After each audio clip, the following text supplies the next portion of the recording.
నమస్కారం. మనో కథలకు స్వాగతం. ఇప్పుడు మనం మొలకపల్లి కోటేశ్వరరావు గారు రచించిన దిక్కులేని బ్రతుకులు అనే ఒక చక్కటి కథను విందామండి. ఈ కథ ప్రజాశక్తి ఆదివారం 23 నవంబర్ 25న ప్రచురించబడిందండి. ఇక కథలోకి వెళ్ళిపోతున్నానండి. ఎమ్మే ఋతు, ఈ నాయలుండాడా? బజార్లో నిలబడి అడిగాడు గాబ్రేల్. ఉండాడు నాన్న, కూసో. వెనక దిడ్లి నీళ్లు పోసుకుంటున్నాడు. గాబ్రేల్ వచ్చి ఇంటి ముందు వాల్చి ఉన్న నులక మంచం మీద కూర్చున్నాడు. ఏమ్మే, ఏం చేస్తుండారు? ఏముందన్నా చేయడానికి? పనులు ఏడున్నాయి? పొద్దుటి పూట కరువు పనులకు పోవడమే. రాత్రి జల్లు పడింది కదా, ఇవాళ ఆ పని కూడా లేదు అంది రూతమ్మ. అప్పుడే బయట నుంచి వచ్చిన పెద్ద కూతురు సువార్త లోపలికి పోబోతోంది. ఏమే సువార్త, బాగా పెట్టుబడిలాడిపోతున్నావే, పెళ్ళి ఎప్పుడు చేసుకుంటావే? పప్పు కూడా ఎప్పుడు పెడతా? నువ్వు చచ్చినోడు పెడతాలే పప్పు కూడా, తిందు. పెద్దంతరం చిన్నంతరం లేకుండా ఏం మాటలసే? కూతురు మీద కోప్పడింది రూతమ్మ. ఇంటి వెనకాల కందికంపతో కట్టిన దొడ్లో నీళ్లు పోసుకుని వచ్చాడు దానేలు. ఏంద్రా నాయాల, చీకటి కూడా పడకముందు నీళ్లు పోసుకున్నావు? మట్టి పనికి పోయి వచ్చాను మామ, ఒకేసారి నీళ్లు పోసుకుంటే ఎల్లబారిపోయిద్ది కదా అని పోసుకున్నా. ఏ పనికి పోయావేంద్రా? పాలెంలో గరటయ్య కొడుకు డాబా కడుతున్నాడు, పిల్లలకి గుంటలు తవ్వడానికి పోయాం. రాత్రి జల్లు పడింది కదా, పొద్దున్నే వల్ల కాదని మధ్యాహ్నం నుంచి పోయాం. మడిసికి 1000 రూపాయలు పడినాయి మామ. ఎప్పుడే ఒక రోజు దొరుకుతాయిలే అలాంటి పనులు. రోజు అట్టా ఎల్లొత్తే ఇంకేం కావాల్సింది ఏముంది? సరే మామ, పొలం ఎవరమైంది? అది మాట్లాడడానికే వచ్చారా? వెంకటప్ప కబురు చేశాడు. పొలం కావాలని చాలా మంది తిరిగిపోతున్నారంట. రేటు తేల్చుకుని ఎంతో కొంత భయాన ఇచ్చి పొమ్మన్నాడు. ఖాయంగా తీసుకుంటారుగా? అమ్మో, తీసుకోకపోతే ఎట్టా? తీసుకుంటామన్నా. పెద్ద కుంటకాడ ఉన్న 4 ఎకరాలు తీసుకుంటాం. రేటు ఎంత చెప్తున్నాడు ఏంది? కూసుంటేనే గాని తెలిసేది. మగతా తేలిపోయింది. 25 తిమోతిగాడు కోయేళ్ళ పొలం ఆ రేటుకి తీసుకున్నాడంట. ఇంకదే ఖాయం. ఒక అటో ఇటో, నలుగురితో పాటు నారాయణ. సరే మామ, ఎప్పుడు పోయి మాట్లాడదాం? నాదేముందిరా నాయాల, నువ్వు ఎప్పుడంటే అప్పుడే. రేపు పొద్దున పోయి మాట్లాడదాం అమ్మ. మళ్ళీ రేపు పొద్దున్న ఎందుకు? ఇప్పుడేం పాడు చేస్తున్నా? ఇప్పుడే పోయి మాట్లాడుకుని వస్తే పోయేదానికి. ఆయన ఒక పక్కన కబురు కూడా చేశాడని చెప్తానే. ఇంట్లో కూడా డబ్బులున్నాయి. శుక్రవారం మంచి రోజు, పోయి రండన్నా అంది రూతు. దీనికి బొంగు తొందరగా ఉంది మామ. లేకపోతే అందరూ నీ మాదిరిగా ఉంటారంటరా? నిద్రమోకం నాయాల. 20 రోజుల నాడు పొలం మాట్లాడి పెట్టమన్నావు. మా కాపిని అడిగాను, ఇస్తానన్నాడు. ఇక నీ దగ్గర నుంచి ఉలుకు పలుకు లేకపోయా. నేను తిరగడమే నీ చుట్టూ. నాకు అవసరమా? బండ పని చేస్తాడు గాని మడిసికి తొందర ఉండదన్నా. అదుగో అంటే 6 నెలలు. సర్లేమ్మా మంకునాయాలు. పెద్ద బిడ్డ స్వార్థగైనా పెళ్లి చేయకపోయారంటమ్మే. ఒకరికి 4 చేతులు ఉన్నాయి. ఒకరికన్నా పెళ్లి చేస్తే ఒక బొరు దిగిపోయేది కదమ్మే. అందుకే కదన్నా ఈ తిప్పలు. మా అన్న కొడుకున్నాడు, చదువుకున్నాడు. హైదరాబాద్లో ఉద్యోగం. నెలకి 30,000 ఇస్తారు. మొన్న పోయి అడిగాం, చేసుకుంటామన్నారు. కానీ 3 లక్షలు కట్నం అడిగారు. 6-7 లక్షలు ఇస్తామని చాలా సంబంధాలు వచ్చిపోతున్నాయంట. అందులో సగం ఇయ్యమన్నారు. బంగారం లాంటి పిల్ల. ఇంత మాత్రం పుట్టగల పిల్ల మన పాటి మీద ఉందే. పాటి మీదనే కాదు, ఊళ్ళోనే అరదు. ఇంత పుట్టగలిగిన పిల్ల, ఎదురు కట్నం ఇచ్చి చేసుకోవాల్సిన పిల్ల. అయితే కట్నం అడిగారు.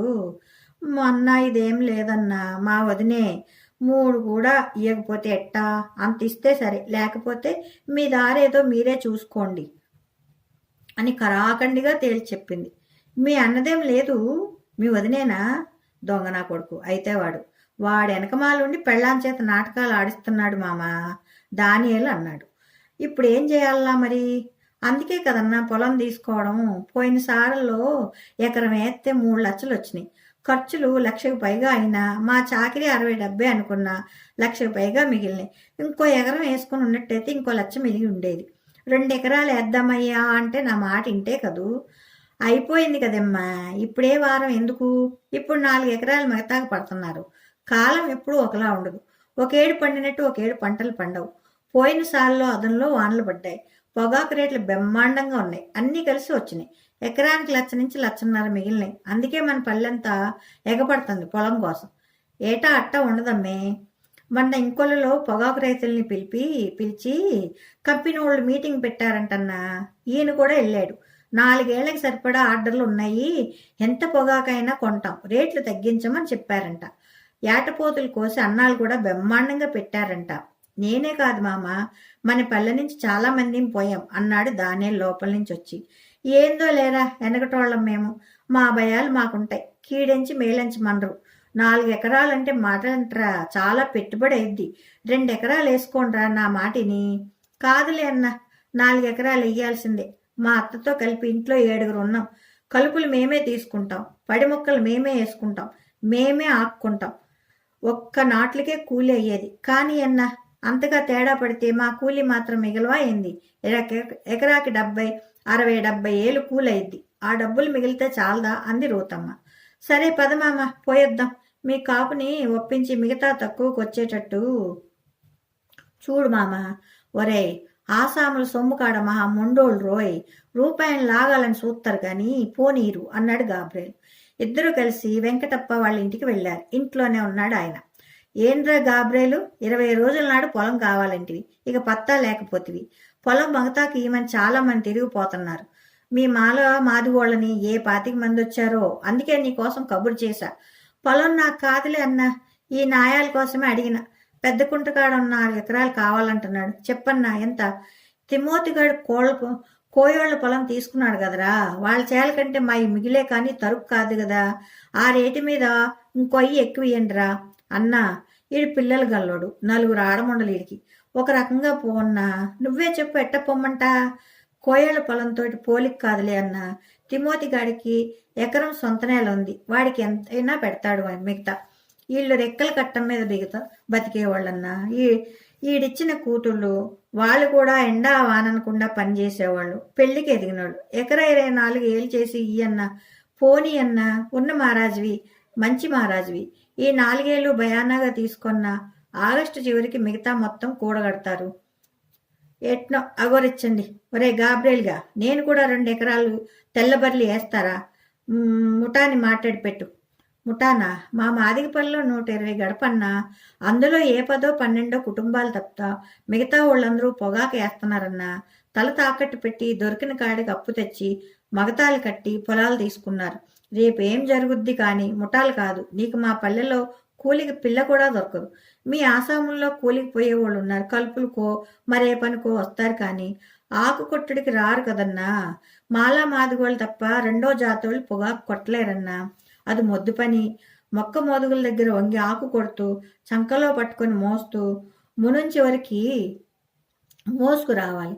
పైగా పొగాకు ఉత్త మడ్డి జామతోళ్ళు కాబట్టే మా వల్ల అయింది కానీ మీరు చేయలేరన్నా. ముఠా దొరకరన్నా. ఎందుకు ఆశ? మా జనం కూడా పొగాకు వేయాలని ఎగురుతున్నారు కదరా. ఎంత ఎగిరితే అంత గంత మొయ్యాలన్నా. అంతా ఏలమేరి.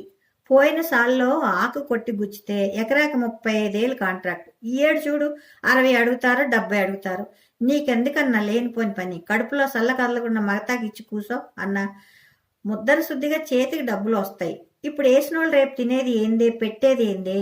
నాకు ఇప్పుడు 74 ఏళ్ళు, 60 ఏళ్ళ అనుభవం ఉంది. 1 ఏడు పంట, 1 ఏడు మంట.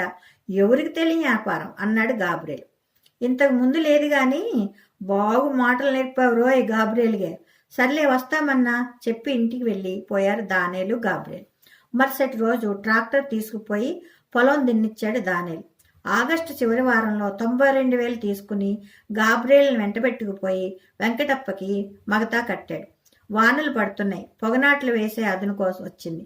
కొందరు అప్పుడే మొదలు పెట్టారు. అమాంతంగా పొగనారు ధర పెరిగింది. ఆ ఊరు ఒక్కటే కాదు, ఉమ్మడి ప్రకాశం జిల్లా ఉత్తర మండలాలు, ఉమ్మడి గుంటూరు జిల్లా దక్షిణ మండలాలలో అధిక భాగం తెల్లబర్లి, నల్లబర్లి పొగాకు తోటలే. ఈ పొగాకుకి కాల్పు అవసరం లేదు, బేరన్లు ఉండవు. ఆకు పండు బారకు ముందే కొట్టి తాడుకు గుచ్చి పందెళ్ళు వేసి ఆరబెడతారు. గత ఏడాది కంపెనీల వాళ్ళు ఎగబడి పోటీలు పడి మంచి ధరతో కొనడంతో ఆ పంట వేసిన రైతులు బాగా లాభపడ్డారు. ఇప్పుడు ప్రధానంగా భూమి లేని శ్రమజీవులు దొరికిన కాడికి అప్పు తెచ్చి అధిక మగతాలు చెల్లించి పొలాలు తీసుకుని పొగాకు వేయడానికి సన్నద్ధం అయ్యారు. వాళ్ళకి ఉన్న ఆశ, ఆధారం, బలం రెక్కల కష్టమే. అయ్యో, పావుబావు నాట్లు పడలేదు ఇంకా. నారు మూటలు 6-7 అంటున్నారు. అందరూ 7 మొదలు పెడితే ఇంకెంత అయిద్దో. మనం ముందే వేద్దాం అంది రూతమ్మ. పోయినేడు 1000 రూపాయలు. మిగతా 6,000. దానియేలు వాళ్ళు తొలి దశలోనే పొగ మొక్కలు నాటారు. రోజు రోజుకి ధర పెరుగుతూ చివరికి మూట 10,000కు చేరింది. పడి మొక్కలకు పావు మూట 3,000 పెట్టి తెచ్చి నాటారు. వానలు పడుతున్నాయి, కలుపులు వస్తున్నాయి. దానియేలు భార్య రూతమ్మ, కూతుళ్ళు 4, అమ్మ అందరూ పొలం వెళ్తున్నారు. కలుపు మొక్క రావడమే ఆలస్యం, పీకేస్తున్నారు. కలుపు కూలి 500. వాళ్ళ చేలో పని లేని రోజు కూలికి వెళ్తున్నారు. పొగతోటలు బాగున్నాయి. ఆకు కొట్టుడికి వచ్చింది. 7 వేకునే లేచి ఇంట్లో పని, వంట పని పూర్తి చేసుకుని తెల్లవారేసరికి చేలోకి వెళ్ళి ఆకు కొట్టుకుని తాళ్ళకు గుచ్చుతున్నారు. నడికారు ముమ్మరం ఆకు వచ్చింది. తమకి ఎక్కువైంది. పల్లెలో కూలికి వెళ్లే వాళ్ళు కొద్దిమంది ఉన్నారు. రూతమ్మ వెళ్ళి వాళ్ళని బతిమాలి రోజు 5-6 తమతో పాటు తీసుకుపోతోంది. నిరుడు 400 ఉన్న కూలి ఇప్పుడు 900. వానలు ఎక్కువ కావడంతో తోటలు పెరిగి ఆకు లేసొచ్చింది. బరువు రావడం లేదు. పోయినేడు ఎకరాకి 18 నుంచి 20 క్వింటాలైన పొగాకి ఇప్పుడు 13 నుంచి 15 అవుతుంది. రూతమ్మ వాళ్ళకి రోజుకి 5,000 కూలి అవుతుంది. కూలీలకి డబ్బు ఇద్దామంటే చేతిలో చిల్లి గవ్వలేదు. వాళ్ళ ఇంటి చుట్టూ తిరిగిపోతున్నారు. అప్పు ఇచ్చేవాళ్ళు లేరు. తొలి పొగాకైనా అమ్ముదామంటే కొనేవాళ్ళు లేరు. పోయినేడు కంపెనీల వాళ్ళు చేల మీదకి వచ్చి కొనుగోలు చేశారు. ఇప్పుడు ఒక్క కంపెనీ వాడు కూడా కొనడానికి సిద్ధంగా లేడు. పొగాకు కంపెనీలు సిండికేట్ అయ్యాయి. ముఠా కట్టారు. డబ్బు అవసరమైన వాళ్ళు అమ్ముదామంటే క్వింటా 3-4 వేలకు మించి అడగడం లేదు. పోయినేడు 16,000కి కొన్న పొగాకు ఇప్పుడు నాణ్యమైనది 4,000. నాణ్యత లేకుంటే 2-3 వేలే. రైతుల గుండెలు మండుతున్నాయి. ప్రభుత్వాధికారులకు విన్నవించారు. ఊరేగింపులు జరిపారు. రాస్తారోకోలు చేశారు. దున్నపోత మీద వాన కురిసిన చందమే. పట్టించుకున్న వాళ్ళు ఎవ్వరూ లేరు. పొగాకు ఇంట్లో ఉంచుకునేది కాదు. ఎంత పెద్దిల్లు సరిపోదు. తినేది కాదు. వ్యాపారులు 4,000కి మించి అడగడం లేదు. 16,000 ఎక్కడా, 4,000 ఎక్కడా? ఖర్చు నీటికంటే రెట్టింపయింది. మీటింగ్ పెట్టి కొంటామని చెప్పి ఇప్పుడు కాదంటే ఎలా అని రైతులు కొనుగోలుకు వచ్చిన కంపెనీ ప్రతినిధిని నిలదీశారు. నల్లబర్లీ 4,000కి మించి కొనలేం, మాకు ఆర్డర్ లేవు అన్నాడు అతను. తెల్లబర్లీ కంటే అధిక దిగుబడి వస్తుందని దానియేలు 4 ఎకరాలు నల్లబర్లీనే వేశాడు. ఊరంతా ఎక్కువ అదే. ఏరా ఏం చేస్తున్నా అంటూ వచ్చాడు గాబ్రియల్. నిలువునా మునిగిపోయాం మామ, ఏం చేయాలో పాలుపోవడం లేదు మామ, బిడ్డల చాకరీ కూడా అక్కడికి రాలేదు మామ అంటూ బోర్ నేర్చాడు దానియేలు. ఏంద్ర ఎదవనాయాల ఆడదాని మాదిరి ఏడవడం, నిన్ను చూసి పుల్లలు దడుచుకుంటారు. ఏడు పాపు, నీవేం తాగుతందనా దాన్ని అప్పు చేశావా? 4 రూపాయలు వస్తాయనే కదా పంట వేసుకుంది. గుండె ధైర్యంగా ఉండు. ఇందాక సెంటర్ గార్డ్ అనుకుంటున్నారు పేపర్లో వేశారంట. పెదకూరుపాడులో షేక్ యాసిన్ అనే రైతు 6 ఎకరాలు మగతకు తీసుకుని బర్లీ వేశాడు. ఎకరాకి 1,50,000 ఖర్చు పెట్టాడు. మొదట 18,000 అమ్మకానికి ఒక వ్యాపారితో ఒప్పందమైంది. ఇప్పుడు ఆ వ్యాపారి 2,000కి మించి కొనలేనని చేతులు ఎత్తేశాడంట. కడుపు మండి నా రైతు ఇంతకంటే నష్టపోయేది ఏముందని చేలోకి పోయి పొగాకు మొత్తం తగలపెట్టాడంట. పందిళ్ళు కూడా తగలబడిపోయాయంట. అట్టా ఉంది రైతు బతికియాల అన్నాడు గాబ్రియల్. నిజం మామ, పంట వేసినోడు ఏడవడమే తప్ప ఆర్చేవాడు తీర్చేవాడు లేడు మామ అన్నాడు దానియేలు. మేనల్లుడికి బయట సంబంధాలు చూస్తున్నారని రూతమ్మకు తెలిసింది. పుట్టిల్లు పురుగురే అని వెళ్ళింది. అన్నా వదిన కాళ్ళు పట్టుకున్నంత పని చేసింది. ఏడ్చింది. అన్నా ఒక్కరికి 4 ఆడపిల్లలన్నా, పెద్దదాన్ని కొడుకు చేసుకున్న మేనకోళ్ళు, అంత మంచి పుట్టుకు కలిగిన పిల్ల, బుద్ధిమంతురాలు, మన ఇళ్లలో నీకు దొరకరన్నా, నీ మీదనే ఆశ పెట్టుకున్నామన్నా అని బతిమాలింది. కాదులే అమ్మాయి, కనీసం పెళ్లి ఖర్చులు 1,00,000 కూడా ఇయ్యలేరు. మీరే అప్పుల్లో కూరుకుపోయారు. మీ దారి ఏది మీరు చూసుకోండి అన్నాడు ఆయన. ఏడుస్తూ తిరిగి వచ్చింది రూతమ్మ. తనకు ఉన్న ఎకరంతో పాటు 10 ఎకరాలు మగతాకి తీసుకుని పొగాకేసిన తిమోతి అప్పుల వాళ్ళ ఒత్తిడి తట్టుకోలేక పొలంలోనే పురుగుమందు తాగాడు. చూసిన వాళ్ళు వెంటనే ఆసుపత్రికి తీసుకుపోయారు. ఇప్పుడు తిమోతి చావు బతుకుల మధ్య కొట్టుమిట్టాడుతున్నాడు. నిద్రాహారాలు మర్చి 6 గాలం ఇంటిళ్ల పాది కష్టించి పనిచేస్తే ఆదాయం లేకపోగా అప్పులు మిగిలాయి.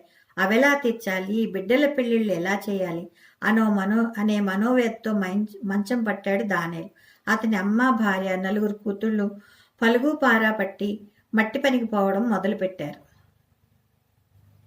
కథ సమాప్తం. ఇలా ఉంటుందండి రైతుల కష్టాలు. కథ మీకు నచ్చితే లైక్ చేయండి, షేర్ చేయండి, సబ్స్క్రైబ్ చేయండి, కామెంట్ చేయండి. సబ్స్క్రైబ్ చేసుకుని నన్ను ఎంకరేజ్ చేయండి. ఉంటానండి. ప్రేమతో మీ మను.